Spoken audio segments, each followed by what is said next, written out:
শুরু হয়ে গেছে না? তো হ্যালো বন্ধুগণ, back to welcome to my channel. পরের বারে নিরানন্দ, আমার তাতে বড়ই আনন্দ। তো তোমরা যেমন কি জানো যে আজকে আমাদের বেরোতে চলেছে তোমার এইচএসের রেজাল্ট। তো সেই রেজাল্টে কে কীরকম ফল করলো সেটা জানার জন্য আমি বেরিয়ে পড়েছি একদম তরতাজা লোকের বাড়ির আড়ি পেতে হাড়ির খবর দেওয়ার জন্য তোমাদের, যে কার বাড়িতে কেমন রেজাল্ট করলো। আর তার মধ্যে যদি কেউ ফেল করে যায় তাহলে তো কোনো কথাই নেই, সেই হাড়ির খবরটা শুধুমাত্র পাবে আমার চ্যানেলে। ঠিক আছে, তো আমার চ্যানেলটা দেখতে থাকো। আর তোমাদের সাথে আছি আমি, পাশের বাড়ির কাকিমা চম্পাকলি। ঠিক আছে, তো এখনই আমরা চলে এসেছি আমাদের পাড়ায় এক উচ্চ মাধ্যমিক দিয়েছিল তার বাড়ি দরজার সামনে। ঠিক আছে, যতক্ষণ না পর্যন্ত আমরা রেজাল্ট জানতে পারবো আমরা এখান থেকে একদম নড়বই না। রেজাল্টটা জেনে তোমাদের খবরটা দিয়ে তারপরে আমি যাবো, বুঝতে পেরেছো? তো চলো যাওয়া যাক। তো বন্ধুগণ, যেমন কি তোমরা দেখতে পাচ্ছ এদের ঘরের দরজাটা একদম খিল মেরে বসে আছে। জানি না কেন খিল মেরে বসে আছে, নিশ্চয়ই মনে হচ্ছে রেজাল্টে কিছু একটা গড়বড় আজকে হবেই। তো আমার হাত ব্যথা হয়ে যাচ্ছে, তাও আমি তোমাদের সাথে এত এক্সক্লুসিভ এইটা খবরটা তুলে ধরছি। তো তার জন্য কিন্তু চ্যানেলে একদম সাবস্ক্রাইব করে দেবে আর লাইক কিন্তু করবে। ঠিক আছে বন্ধুগণ, এরকম হাড়ির খবর আড়ি পেতে তোমাদের কিন্তু আর কেউ দেবে না, এই চম্পাকলি পাশের বাড়ির কাকিমা ছাড়া। তো যতক্ষণ না পর্যন্ত ওরা দরজা খুলবে আমরা এখানেই ওয়েট করব বন্ধুগণ। আগে যখন মাধ্যমিক দিয়েছিল না মেয়েটা, দেখো আমার আবার অত লোকের বাড়ির খবর জানার ইচ্ছা নেই, শুধুমাত্র তোমরা একটু তোমাদের জানানোর জন্যই আমি বেরোই। অন্যান্য নিউজ চ্যানেলেও এইটা পাবে না যেটা কিনা আমি তোমাদের খবর দিচ্ছি। তো আগের বার দেখো কি হয়েছিল, উচ্চ মাধ্যমিক তো এখন দিল। তো মাধ্যমিকের সময় আমি ভেবেছিলাম যে এসে নিউজ রিপোর্টটা করি। ওমা রিপোর্ট করতে এসে দেখি সেই ভালোই রেজাল্ট করেছে। তা ওই রিপোর্ট দেখে তোমরা কি করবে? রিপোর্টে তো নিউজ চ্যানেলগুলো তো ভালো রেজাল্ট, যারা টপ করেছে তাদেরকে তো সব নিউজ চ্যানেল দেখায়। আমি দেখাই হচ্ছি পড়ায় কোন মেয়ের রেজাল্ট খারাপ করেছে, মুখে চুন কালি মেখেছে বাবা মার, সেইগুলো তোমাদের সাথে দেখায়। বুঝতে পেরেছো তো বন্ধুগণ? তো দেখো এই মনে হয় রেজাল্ট 10:30 থেকে বেরোবে। আমি তো সকাল 5টা থেকেই এখানে ঘোরাফেরা করছিলাম বাড়িটাতে। তা তখন তো গেট খোলেনি, এখন গেটটা খোলা দেখেই আমি একদম পাই করে ভিতরে ঢুকে চলে এসেছি। কিন্তু এসেও দেখছি ঘরের দরজাটা বন্ধ বন্ধুগণ। তো আমরা এখানে দরজার সামনে বসে ওয়েট করব যতক্ষণ না পর্যন্ত আমরা রেজাল্ট জানতে পারি। কেমন বন্ধুগণ? তো আমরা চলো এখন এই যে দেখতে পাচ্ছ এই দরজার সামনে বসে আছি বন্ধুগণ। যতক্ষণ না পর্যন্ত দরজাটা খুলবে ততক্ষণ কিন্তু আমরা এখানেই বসে একদম যতক্ষণ না রেজাল্ট জানতে পারবো এখান থেকে নড়বই না। আমি কিন্তু একদম আমার এই কাজের প্রতি খুবই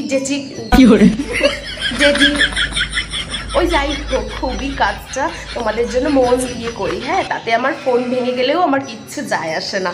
তো চলো এখন আমরা এখানে একটু বসে অপেক্ষা করি, দেখি কখন দরজাটা খোলে। যেই দরজাটা খুলবে আমি অমনি ঝাঁপিয়ে পড়ে তোমাদের হাড়ির খবর আড়ি পেতে দিয়ে দেব। তো আজকের ব্রেকিং নিউজ এইটাই যে তোমরা আমার এই চ্যানেলে পেয়ে যাবে, মানে পরের বাড়ির নিরানন্দ, আমার তাতে খুব আনন্দ। এই চ্যানেলে তোমরা দেখতে পাবে লোকের বাড়ির হাড়ির খবর আড়ি পেতে। বুঝতে পেরেছো? তো চলো তোমরা দেখতে থাকো আর আমি এখানে ওয়েট করতে থাকি বন্ধুগণ। আর তার সাথে কিন্তু তোমরা লাইক করতে একদম ভুলবে না বন্ধুগণ, ঠিক আছে?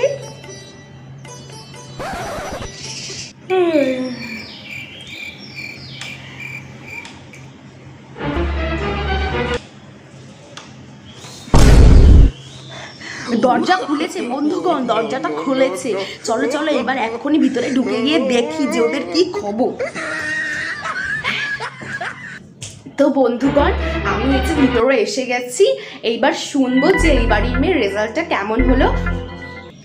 আরে কাকিমা, তুমি এখানে কি করছো? আর তোমার হাতে ফোন?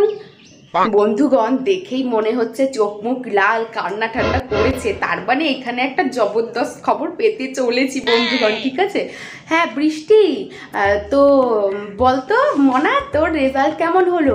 চোখ মুখ মুচ্ছিস কেন ওভাবে? কাঁদছিলিস বুঝি? আয় হায় রে, পাশ করতে পারিস না, ফেল করে গেছিস? কোনো ব্যাপার না, তোর তো 18 বছর হতেই যায় বল। আমি তোকে বলেছিলাম না তোর জন্য একটা সম্বন্ধ আছে। ছেলেটা অনেকগুলো গুদাম আছে, আর ছেলেটা পড়াশোনা জানে না, তাতে কি হয়েছে? আজকালও তো পড়াশোনা লাগে না, টাকা থাকলেই সব হয়। একটু বয়স বেশি, টাক পড়ে গেছে, তাতে কি হয়েছে? আজকাল তো বুড়ো টাকলা বল এইসবই ট্রেন্ডিং। বল তুই বিয়ে করে নিস, কোনো ব্যাপার না। তোর বাবা মাকে বলিস চিন্তার কোনো ব্যাপার নেই। তোর এই চম্পাকলি কাকিমা কি করতে আছে বল?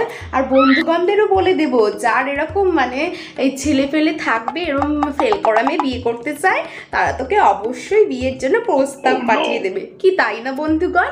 এইবার বল কি রে, রেজাল্টের খবরটা বল। জানি বলতে খারাপ লাগছে ফেল করেছিস, তাও বল, কোনো ব্যাপার না, আজকাল এই সবই চলে। আমি তো দেখ না তোকে নিউজে দেখাবো। বল বল বল। কি তার মানে তুমি এতক্ষণ আমাদের বাড়ির দরজার বাইরে আড়ি পেতে বসেছিলে? আর তোমাকে কেই বা বললো যে আমি ফেল করেছি? কি ফেল করিসনি? তাহলে কাঁদছিস কেন? কাঁদছি, এটা তো আমার আনন্দে চোখে জল চলে এসেছে, কারণ আমি এবার উচ্চ মাধ্যমিকে আরো ভালো রেজাল্ট করেছি মাধ্যমিকের থেকে। আমি আমাদের পুরো এলাকার মধ্যে সব থেকে বেশি নাম্বার পেয়েছি। এই জন্য আমি তো খুবই খুশি, আর আমি ভাবিও নি যে আমি এতটা এক্সপেক্টও করিনি, তাই জন্য আমি এতটা খুশিতে আমার চোখে জল চলে এসেছে। আর বাবা মা বাড়ির সবাই খুবই খুশি, সবাই তো ফোনে কথা বলছে অন্যদের সাথে। কি এই পাড়ায় সব থেকে বেশি নাম্বার তুই পেয়েছিস? আর তোদের স্কুলের মধ্যে সব থেকে বেশি তুই পেয়েছিস? কি করে হলো? না মানে সত্যি কি করে তুই? বাবা বাবা বাবা, এত ভালো রেজাল্ট শুনে তো আমারই চোখে জল চলে আসছে। আর তুমি কি সব বলছো? আমি ফেল কেন করতে যাব? ও তুমি বুঝি মাধ্যমিকের মতো এইবারও ওই আশা নিয়েই আমাদের বাড়িতে এসেছিলে না, নিউজটা কভার করতে তোমার ওই বিখ্যাত কুখ্যাত চ্যানেলে? যাই হোক, আমার রেজাল্ট তো শুনেই নিলে। তা তোমার মেয়ে খেদির কি অবস্থা? খেদিও তো আমাদের সাথেই পরীক্ষা দিয়েছিল, যদিও টুকলি করতে গিয়ে ধরা পড়ে গিয়েছিল, তারপরেও তো পরীক্ষা দিয়েছে। তো শোনো ওর কাছে আগে যে ওর রেজাল্টটা কেমন হলো। নাকি তুমি অন্যদের বাড়ির হাড়ির খবর আড়ি পেতে নিতে গিয়ে নিজের মেয়ের রেজাল্ট দেখার কথাটাই আগে ভুলে গেছো? আমার মেয়ে? হ্যাঁ, আমার মেয়েও তো পরীক্ষা দিয়েই সে তোর সাথে। আমার মেয়েও ভালোই রেজাল্ট করবে। আমি এখনো ফোন করিনি, আগে তোদের নিউজটা কভার করতে এসেছিলাম, এবার বাড়ি গিয়ে আমার মেয়ের নিউজটা কভার করবো। আমার মেয়েও দেখবি ওই তোর মতোই ভালো নাম্বার পেয়েই দেখবি পাস করেছে। তুমি তো আমার মেয়েকে ফোন করে জিজ্ঞেস করো রেজাল্ট কেমন হলো। ফোন করবো, কিন্তু আমি তো ফোনে ভিডিও করছি রে।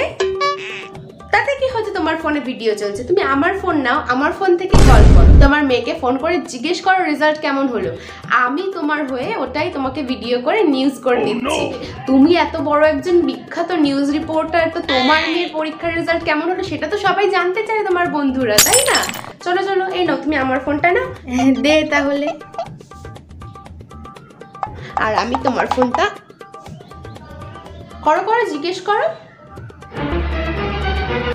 হ্যালো, হ্যাঁ খেদি বলছি, রেজাল্ট দেখেছিস তোর? হ্যাঁ, আমি তো বৃষ্টিতে বাড়ি এসছিলাম, ও নাকি সব থেকে বেশি নাম্বার পেয়ে পাস দিয়েছে। তুই তোর রেজাল্টখানা দেখে একটু বল তো তাড়াতাড়ি। মা, আমার রেজাল্টে তো ফেল দেখাচ্ছে। কি? ভালো করে দেখ, ভালো করে দেখ, ভুল হচ্ছে হয়তো, ভালো করে দেখ। আমিও সেটা ভেবে দেখেই যাচ্ছিলাম, কিন্তু যতবার দেখছি তাই দেখাচ্ছে যে আমি ফেল করেছি। কি? তুই ফেল করেছিস? হে ভগবান, তোকে আজকে আমি বাড়ি থেকেই খেদিয়ে দেবো। দাঁড়া, খেদিয়ে নাম তো শুধু দিয়েছি, তোকে আজকে খেদিয়ে ছাড়বো বাড়ি থেকে। রাখ তুই। কি হলো কাকিমা? ও কি ফেল করেছে? আরে না না, ক্যামেরা কেন বন্ধ করবো? আরে ক্যামেরা বন্ধ করতে হবে না তোমার, ও কি ফেল করেছে? যাই হোক, চিন্তা করো না গো, আমার বাবা মার টেনশনটা এখন তোমারও নিতে হবে না। তুমি যে ছেলের সম্বন্ধ খুঁজে রেখেছিলে না, গুদাম আছে অনেকগুলো, চুলটা একটু পেকে গেছে, টাক পড়ে গেছে, তাতে কি হয়েছে? আজকাল তো বয়স্কই ট্রেন্ড, তোমার মেয়ের সাথে বড় তার বিয়ে দিয়ে দাও, বলো খুব ভালো হবে না? একটু ক্যামেরা বন্ধ কর তো, ক্যামেরা বন্ধ কর। আমার মেয়ে পাশ করে গেছে, ক্যামেরা বন্ধ কর না। আরে না না, ঠিক আছে, আমার মেয়ে পাশ করে গেছে।